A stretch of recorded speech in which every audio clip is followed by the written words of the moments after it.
I love that we all come together to support one another to help really drive and boost the industry that we are in.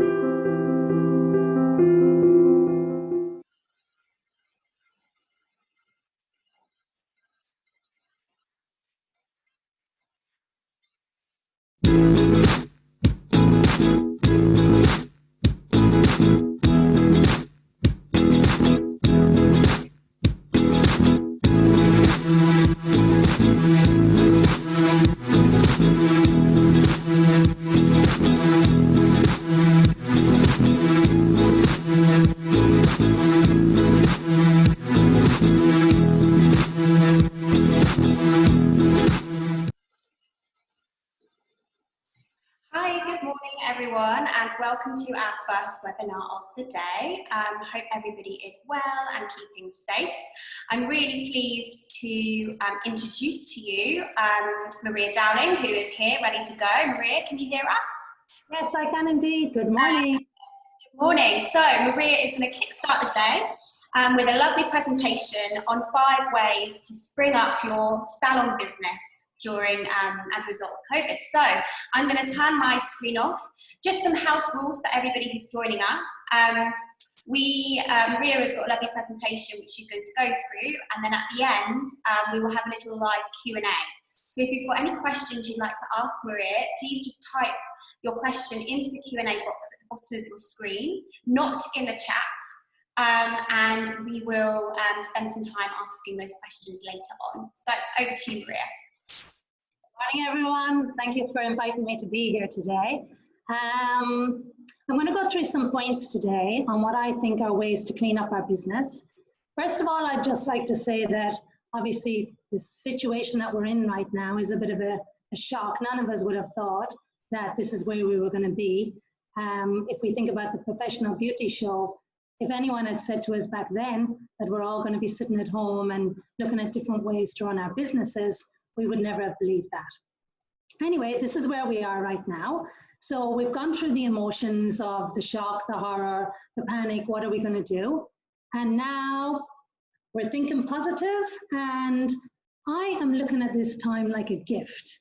So I'm thinking, this is a gift, this is time I'm not going to have again, so let me make the most of it.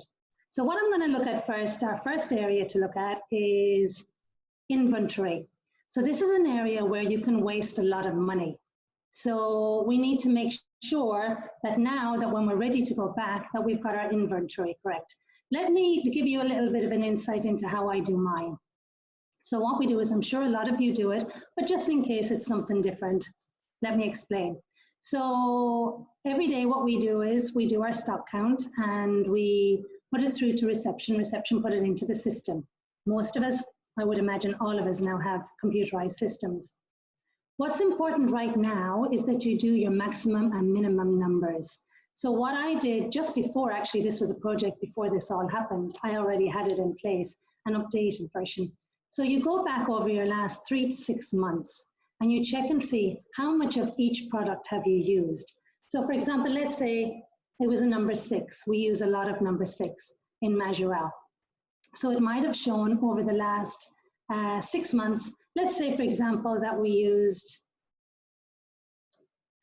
6 tubes. Maths now has gone to my head. Whatever amount you used, you divide it by the amount of months that you want to check. So if it was 6 months, you divide it by 6. If it was 3 months, you divide it by 3. And that'll show you then per week how many tubes of tint you've used. Personally, I do my orders once a week. And I think for anyone going back, if you've got a lot of salons, it might be a lot more difficult. For me, I've got one salon, it's easier. I like to order weekly. I feel like I've got more control on it if I order weekly. It does keep me strict because I need to make sure that if my supplier is a few days late, which now they're not, thank God, then I need to make sure I've got a little bit above what I should be ordering. So for example, if it was then that I had to order 6 per week, I would then maybe order 8, just to have that little bit more. But as time went on, if I could see that all I was using was 6 pieces of number 6, and I still had a few pieces left over, then I would go back and recheck my maximum and minimum again and bring it down. So for all your stock, I know this may seem like a big thing, But if you get it done once, then it's finished. Remember, stock that's sitting in your inventory is money. So money on your shelf now is not what you want.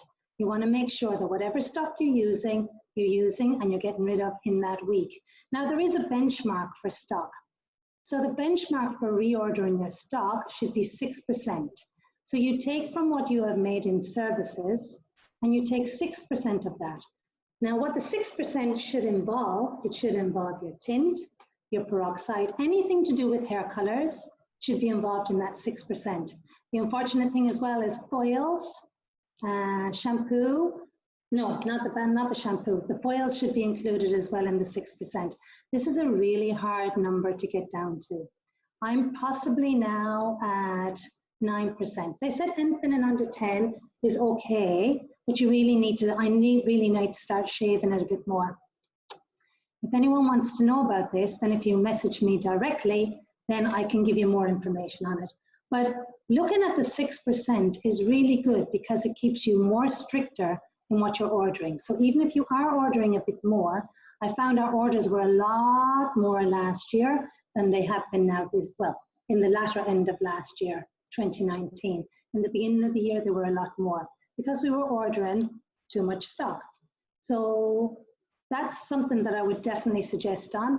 If you're wasting stock, then wastage stock is also going to reflect in what you're ordering. So let me explain to you how this one works. So at the end of every day, we keep whatever we haven't used in our bowls in a bucket. So for example, I'm finished doing my root retouch and I go back into the colouring room and I have 1/8 of the colour left. So the 1/8 of the colour I will now put into a bucket, which has a bag in it. And at the end of the day, the whole bag is weighed. What we do from this is we divide it by 60, which is the amount that's in a tube of tint, and it gives us an approximate on how many tubes of tint we have wasted. Now this is really, really interesting because when I started doing this first, the numbers were high. You will be shocked at the amount that you are wasting in tubes of tint that you haven't used on someone's hair. So now what I do is I make sure now and say to everyone, mix up a little bit less to start with, and if you need more, then mix up more. So we keep a record now on the wall on how much stock we're wasting. Let's say, for example, you wasted 10 tubes, which believe you me, when you start counting it, you'll realize you're wasting a lot more in a week than 10 tubes. So let's say, for example, you wasted 10 tubes. That is possibly 10 root retouches that you could have done.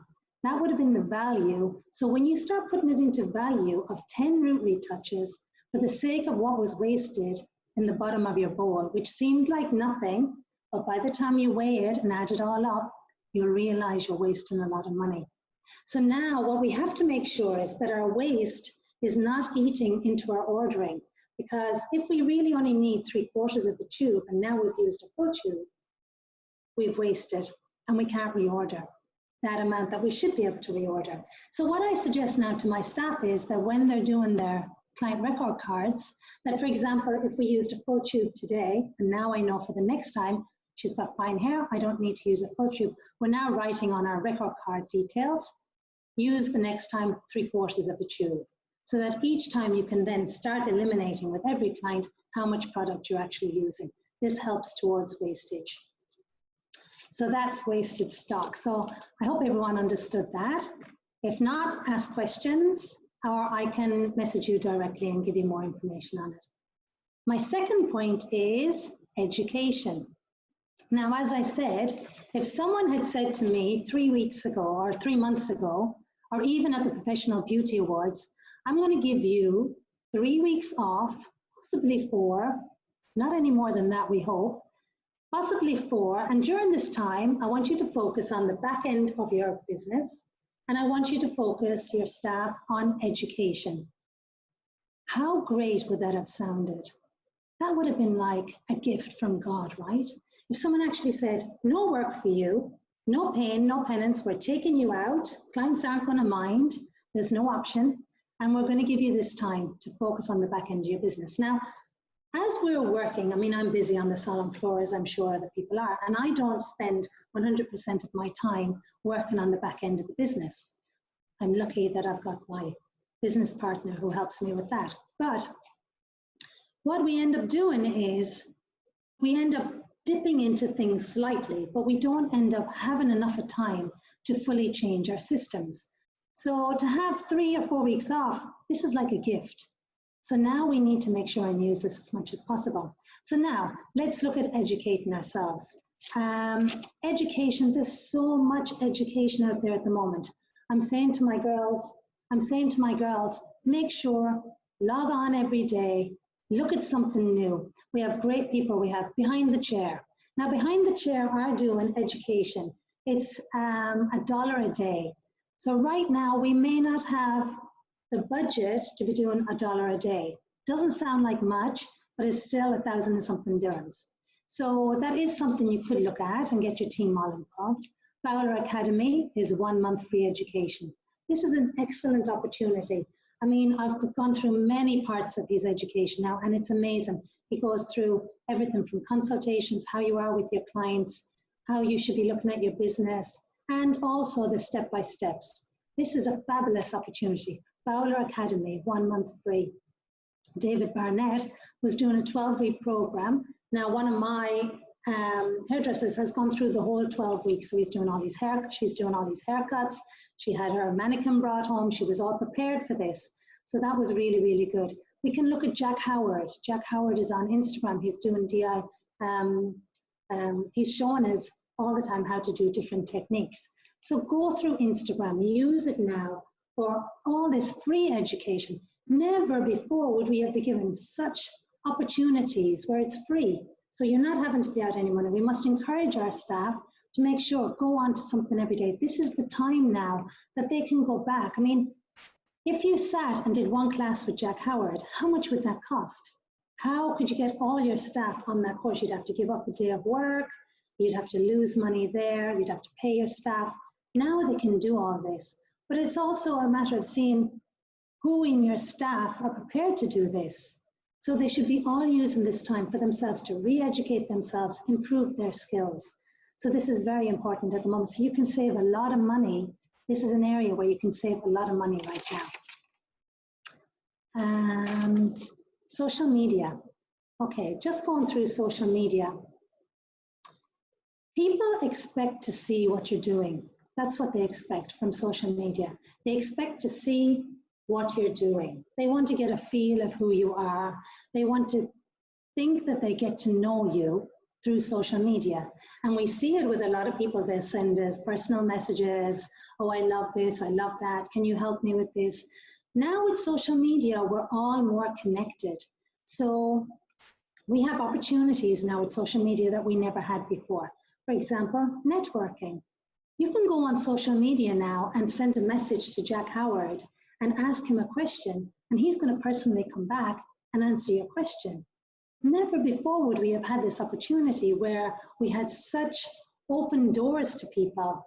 This is what's so important now. Use this opportunity to ask leaders in the industry questions, how they do something, because now they've got time. They didn't have time before, and they're more than willing now to answer your questions and to help the industry. This is what I find also at the moment is everyone's out there now to help each other. We're all in this together.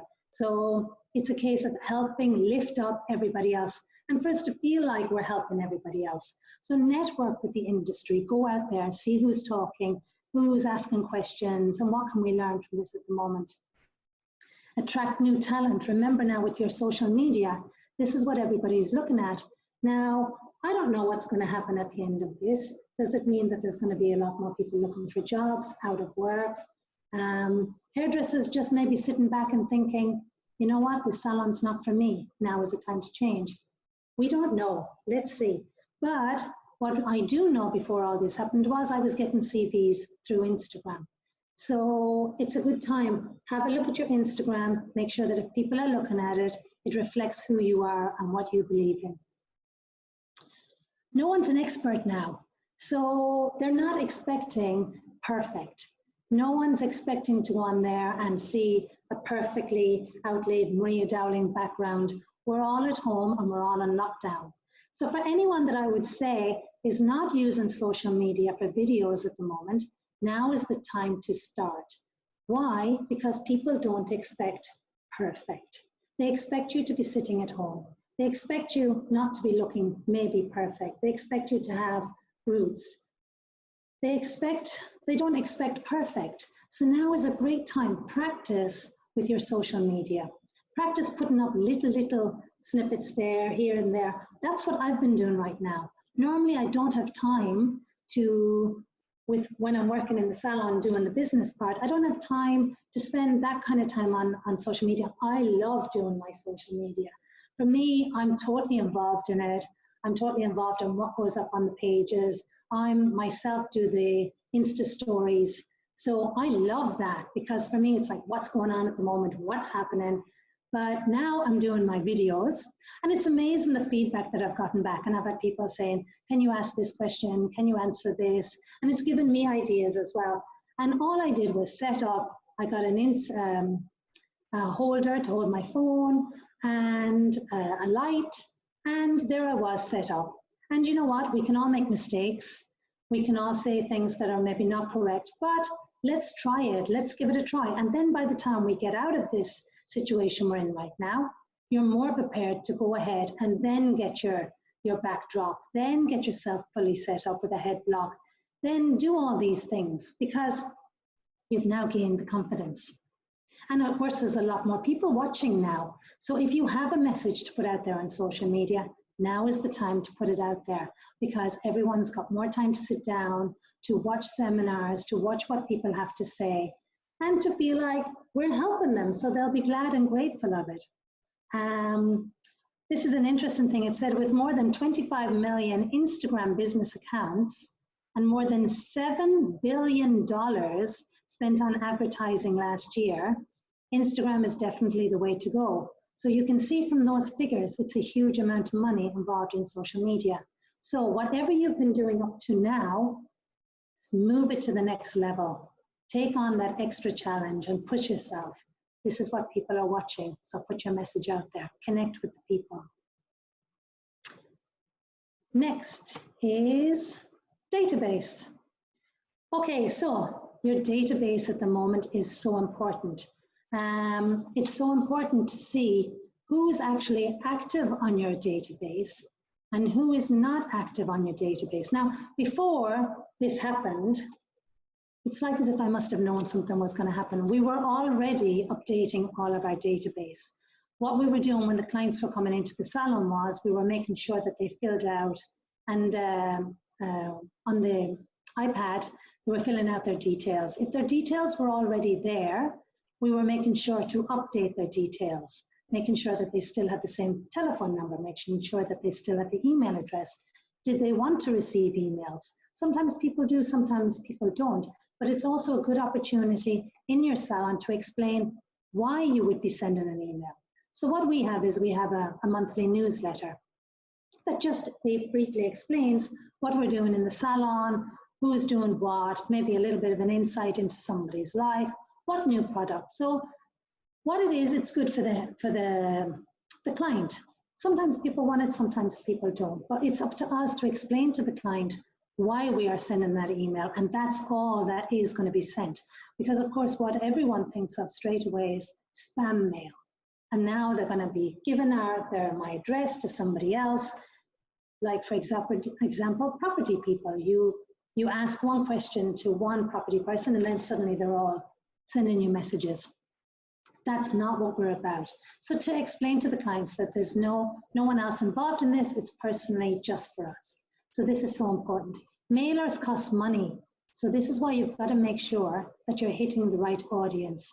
Make sure that you're hitting people that are still here. These are our number one audience, people that are still in the country, people that are still our clients. They're the first people that we want to attract. Secondly, we want to attract also the people that have maybe left our salon for whatever reason. The truth of it now is we don't know who's going to survive. Thinking positive, we're all going to survive and it's all going to be good. But there are going to be businesses out there that may not survive. And maybe your client has moved to one of those businesses. So now they're going to be looking back to see, oh, let me check back in with Maria Dowling again. So it's a gentle reminder, we are still here. If ever there's any time that you need us, we're still here, we can help you as a salon. So it's good for an email just like that. So let's see who our audience is going to be by the time we're finished. What we do is every so often is we go through the database and we see who's not needed anymore.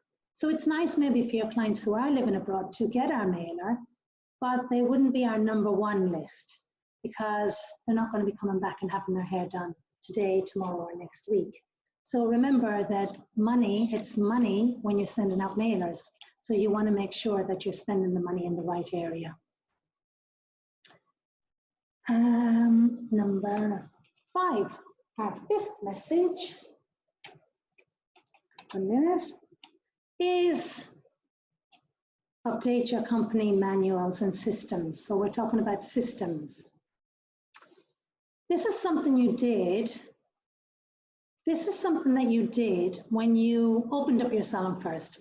We all did our mission statements. We all did what the company was about. We all did our step-by-steps through the salon.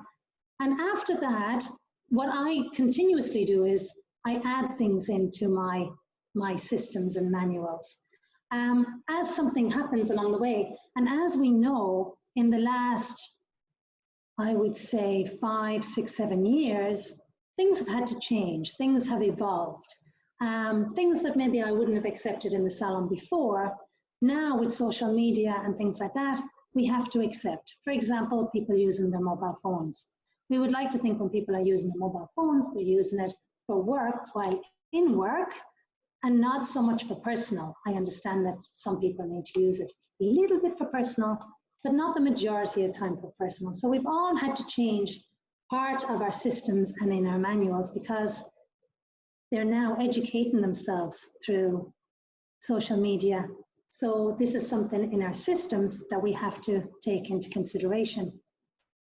So now is the perfect time, while you're sitting at home, to relook at what's in your manual and relook at your systems. Sometimes this thing that you think, you know what, I don't really like what's happening there, but I haven't really got the time to deal with it. It's something small, I haven't really got the time. There's more important issues that I need to deal with. Now is your time to sit back, relook at your systems for when someone goes into the salon to the time that someone leaves the salon. From the time that they open the door or they make that first phone call to book an appointment. Have a look at your online booking. Have a look at your website to see, is it easy for the customer, for them to make their journey through the salon when they start? So the first thing you're going to have is a system for a client's journey through the salon. This is so important.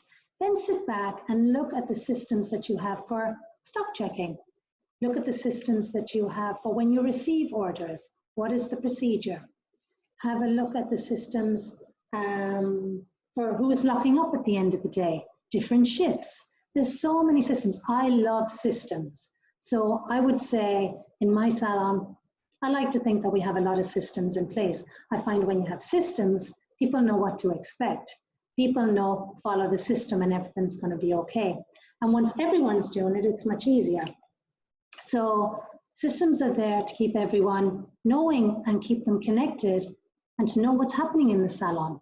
So we have a system of when the client is going through to the backwash. Who's going to bring the client to the backwash? Who's going to bring the client from the backwash over to the station? Who's going to comb out the hair? Everything like that is a system. Even down as far as to say, who's going to offer the client tea and coffee? Is it the assistant or is it the hairdresser? This is something very, very simple. But if you're in a salon and someone asks you once, would you like tea or coffee? No, thank you, I'm good. 5 minutes later, would you like tea or coffee? No, thank you, I'm good. Someone else is passing by and they say, would you like tea or coffee? No, I'm good.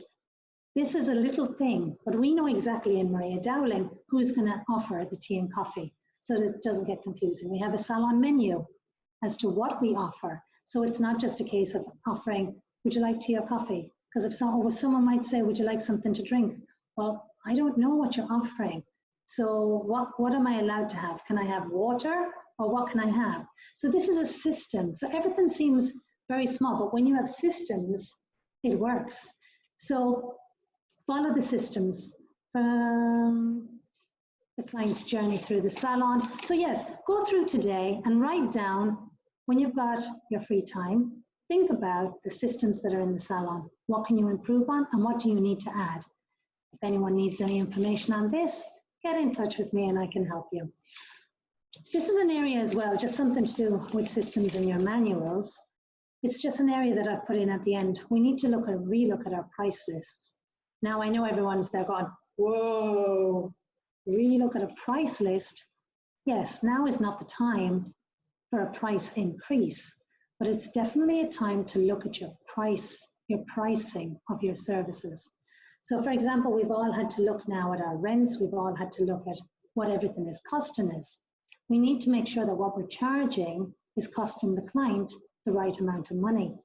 So a lot of the time, you'll see with a lot of our salons, we're in around the same amount of money. There's not that many that are way above anybody else, but if you look at all of us, we've all got different rents. So when you think about the rents, how much our staff are costing, how much the electricity bill is, everything that goes in to costing a service.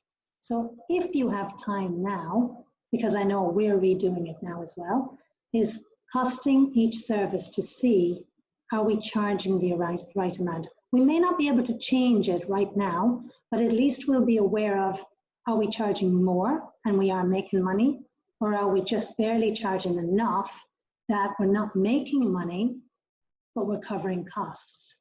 So what we will be looking at in the future is a price increase, because then we'll know I need to make more money. I would like to think at the end of this, when clients come back, they're going to value what we do a lot more. I think now what you're seeing out in the market is a lot of people are thinking, I can just put a box dye on my hair. And it's that simple. We know it's not that simple, and we know what we're doing and what we're measuring up is a lot more complicated, because we've trained for years to do it. It's a lot more complicated than you can get in a box. Maybe it's an idea when we get back to the salons is to start explaining to our clients a little bit more about what we're doing and the thought process that goes into the colors that are chosen for their hair. And maybe it's an idea that when we're looking at someone's hair, that we speak in client language, but also a little bit in more technical terms, especially if we're speaking with an assistant or something, where we speak in technical terms, so they know, hold on, this is not an easy job. This is not something I can just at any time think I can do myself. I'd like to think now that we're going to be very busy with color corrections, busy for us and happy for us, because that's where the money is. And I'd like to think now that when clients come back, they're going to value us a little bit more, and not just think that they can buy a clippers and clip someone's hair off. It's not going to be that simple. And I would like to think that they're going to value what money they're going to spend in having their hair done. That's my thoughts at the end. I hope I put all my messages across there. I was trying to remember them as I was going along. Any questions, Emma? Hand them back over to you. Yeah, amazing. Thanks, Maria. Yes, we have a few questions. Right. Question 1.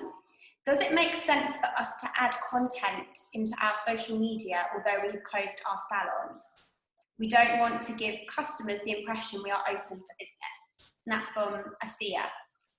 So the question is, should we be adding content? Yeah. What we're doing with our social media is we're still putting up what we would have put up before. Now, with my social media, we use Hootsuite. So what we've already done is we've already put up our social media. We can put up our social media on Instagram and Facebook 2 weeks in advance, 3 weeks in advance. So we're already updating what we would be doing for when we go back. We do leave a few spaces, and that then allows me to put up little bits and bits of pieces in between. We can also take down some posts and put in something else. So for me, I'm following my content the same as what I would have done before. On my Insta stories, I'm doing a little bit more for the emotional point of the client. So from that point of view, I'm talking a little bit more about how we feel about box ties. I'm talking a little bit more about how to do things, how to get through this time at home, some funny little bits that I've seen along the way, if it's a funny caption. So for me, I'm continuing doing what I'm doing. Everybody knows you're not open. We already put a post up there saying that we weren't open, and everybody knows the salons are not open and they shouldn't be open. If anyone asks me privately what we're doing, they know we're not open. So I'm continuing as I would have continued before. And just trying to give as much information as possible to clients and to keep them posted on what's happening and keep a bit of normal. But as I said, in Insta stories, that's where I've got freedom to post what I want to post. Great. Next question. How are you keeping your team motivated during this time of lockdown? Well, you know what? It's really difficult, I have to say. We did a little project over the weekend, a thing that we did together, and that was quite good because we all had to come up with a picture and we all had to come up with a little video. So that was really good because everyone then is on the one chat and they could see what everyone else was doing. So that was a great idea. So if you can get everyone involved in a project, that's good. But we also have to remember the emotions that everyone has gone through and the emotions that everyone's going through. So as a salon owner myself, I went through the emotion of closing the salon door behind me, not knowing when I was going back. It went through the emotion of the first few days of sitting here thinking, what now? Where's the future? What's going to happen to everybody? The emotion of the staff, what's going to happen to the staff? You're responsible for people. The emotion of how are we going to get through this? How are we going to afford it? There's no money coming in. So what are we going to do? So you also have to remember the emotions of the staff, how they're going through this, their worries and their cares. And what I do now is I just try and send messages, I call them, see how they are. You know, if I've got 25 staff, it's like every day I'm like sending messages to different people, trying to keep connected with them personally, not about workers per se either, just seeing how they are in their life. So we're trying to keep connected that way. We're trying to see what everybody's doing. I'm putting out there different things educationally, and hopefully they're going to pick up on that. My girls have been, they've had their head blocks. They're itching to work. The girls want to work. As hairdressers, we want knowledge, we want information, and it's great having a week off, you know, and I can see they've all like not enjoyed, but relaxed and thought, right, we need to come down from this. But now hairdressers are getting itchy fingers. Now they want to be doing things with hair. They want to get a head block out, but if you haven't brought your head block home, it's like you want to be doing things. You want to be, if you're watching an educational video, you want to be trying it out yourself. So I would probably just keep sending out to your staff different free education. Have a look at this. If I'm ever looking at something on Insta stories and I'm finding it interesting, quickly I'll send it to everybody else, the hairdressers. Have a look at this, it's really quite interesting. So it's just about giving them information. And you know what? It is their responsibility as well as hairdressers or as staff to keep themselves busy. They need to see this as a time when they can re-educate themselves. When would they have gotten 3 weeks on a course every single day, a free course every single day, to watch one of the leading people in the industry do a haircut or to do color? So it's also a time where you're going to see with your staff who's motivated and who's not motivated, and who's going to come back to the salon with new ideas, new techniques, and you're going to see it straight away because they're going to be bursting to do this new technique. Who's going to be talking to their clients about trends? Who's going to be talking to their clients about what they've seen? I saw this great new technique, it'll look fabulous on you.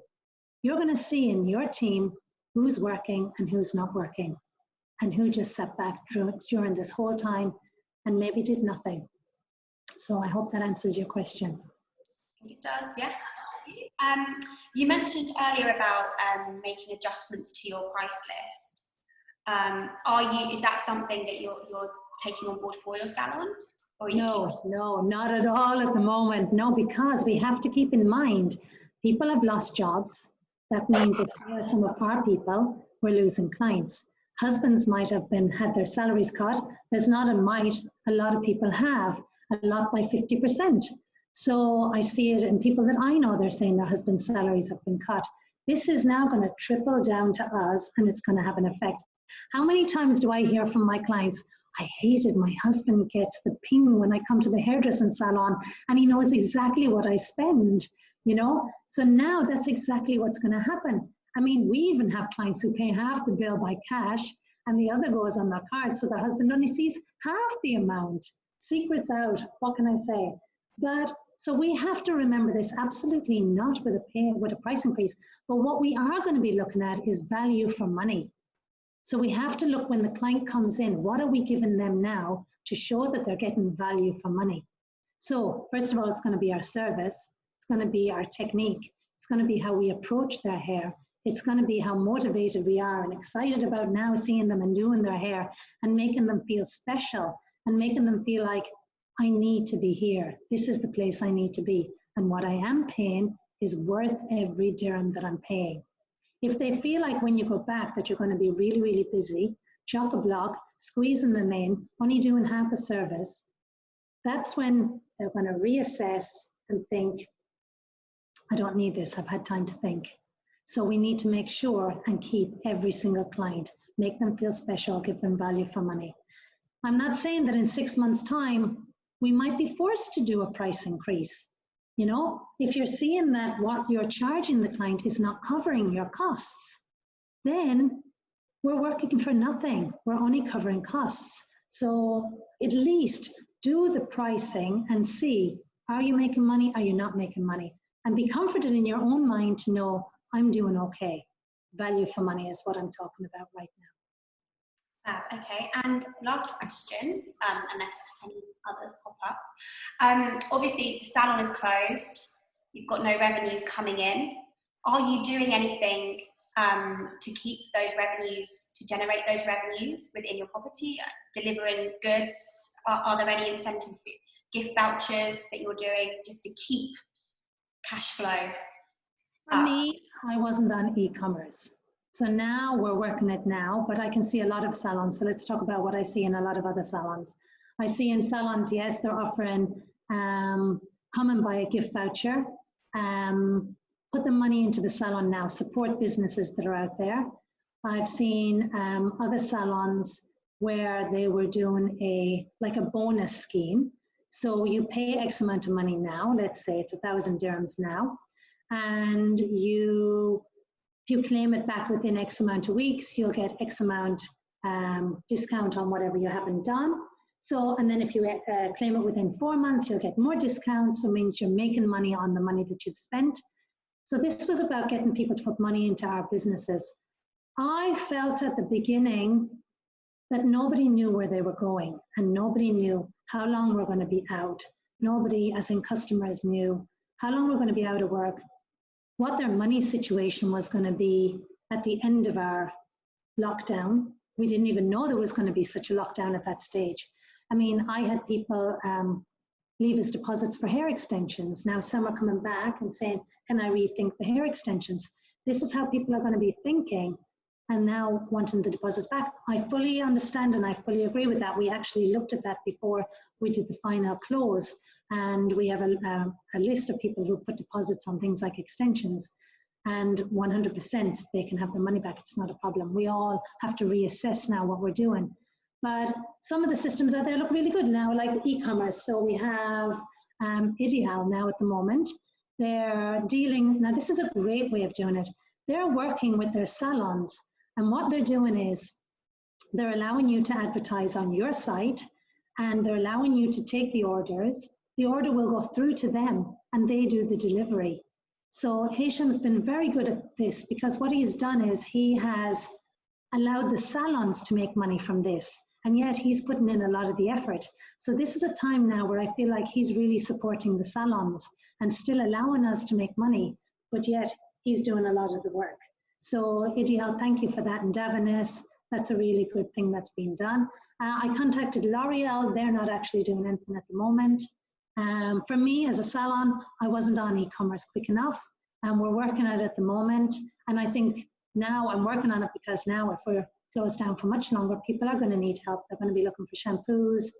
A lot of people are looking for tint. I'm still talking to clients, use your color wow. I'm really advising clients not to use color, but myself, I know, you know, I now have roots. I'm now using color wow. But if this was to go on for 3 more weeks, let's say, God forbid, but if it was, even I'm going to be getting desperate. So I know how the clients are feeling, and I know we're at home, and I know no one's seeing us, but I'm seeing myself. So color wow can only be wow for so long. So I think we're all going to have to come up with something, if this continues, to offer to our clients. And I'm not putting it out there because I really don't want to, but it is in my mind at the moment. I'm going to have to possibly come up with something.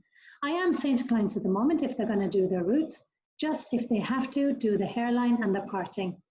That I can cover up, that I can color correct when they come back, but don't do the whole hair. So that's what everyone seems to be doing out there. But e-commerce seems to be working for BXG, Blowout and Go. They're doing great work with the salons, so they're still delivering. I always say it wrong.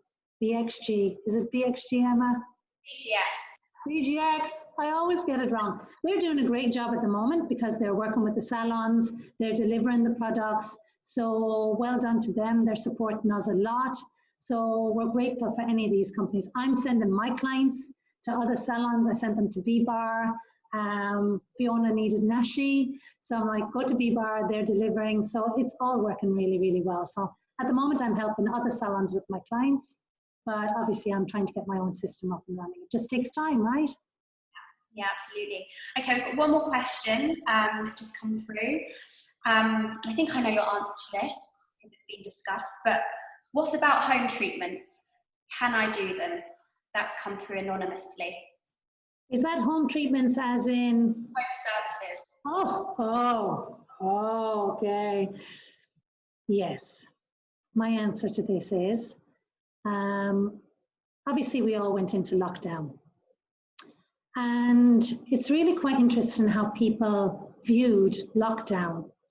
Lockdown for me means you stay at home, you isolate, and we've been told you can go to the supermarket or pharmacy when and if you necessarily need to. So why would people have thought that it's okay to have a member from a person in the community come from the outside into your house? Let's break this down, this visit to your house. So you're bringing someone into your house who had to get into a taxi maybe to get to your house. They live in a house with other people. They also went to the supermarket and met other people, because remember, this virus can spread. So why then would you be bringing that one person into your home who's had contact with so many other people, and you think you're staying safe at home, and you've just brought that person? A good example of this, Chris Fade was on Virgin Radio, and they called it Test 31. And it was all about this one lady from China who went to Korea, and she is responsible for spreading 50% of the virus in Korea, because she went to 2 religious meetings with so many people there. And then she went to a brunch, and she basically spread the virus. Now, she was feeling fine. She had no symptoms, but she had the virus, and she spread the virus. And the amount of people that she affected was huge. So we have to think about the same kind of people we're coming in contact with. They may feel fine, but they could be spreading the virus. So 100%, it infuriated a lot of people, home services, because some salons thought that by dressing up their staff in COVID-19 gear and sending them looking like aliens to your house was okay. First of all, they were putting their staff in danger, and they were putting the person that they were going to see in danger. So I don't see why they didn't see the connection with all that. So no, home service for me is a definite no. It's a definite must. And also, we're here supporting each other. It's not about one person saying that she's got 400 staff, and by giving her staff still jobs to go out and do home services meant that they were able to, her words were, feed their families. We've all got staff. We've all got money issues. So, but we've all got to think safety of our clients and our staff. And that's why I took the decision in the first place to close the salon because it was so important for me. I couldn't keep up with sterilization anymore. I couldn't keep up with the idea of, was everything clean enough for everybody? Were they safe? Were the clients coming in safe? Were we all spreading it? And that's why I took the decision to close. It was for the safety of everybody. Okay, perfect. Sorry, one more question has just come live from Facebook. Okay, to retain customers, can we reduce the prices for right now? Sorry, to retain customers. Can we suggest reducing prices right now and start marketing a price reduce to keep the customers retained once this is over? I'm giving my personal opinion here. So I would say absolutely not. Again, let's go back to value for money. If you want to give something extra, give a treatment. Give them something which is part of your service, but do not reduce the prices. Because if you reduce the prices, you will never get to increase them again. Because they'll get used to this new price and they won't want a price increase. Already, I do a price increase. There's been a few years when we didn't do a price increase. When the VAT came in, we didn't do a price increase because already the customers were taking on an extra 5%, which we could have had in the salon. So we didn't do a price increase. So, but what I like to do is maybe every January relook at it. And what we'll do is we'll do a price increase on certain services that are very popular that I feel maybe are taking a bit longer in time. They need to have their price increase. Like, for example, balayage is very popular now. You can do it faster, you can do it slow because you can do balayage and all different techniques in between, which can take time. So for that, I would increase the price before. So right now, I would say definitely do not decrease because we all need to be making money. So it means giving value for money, not charging the clients more, but now we need to make up for time that's lost. It's going to take us the rest of the year to make up for this time that we've lost. So the chances of people making a lot of money by the end of the year may not happen this year. It's not the year that we expected. When we did the panel discussion in February at Professional Beauty, and we spoke about price increases, and everyone was talking about they would possibly, put it up slightly. That was at that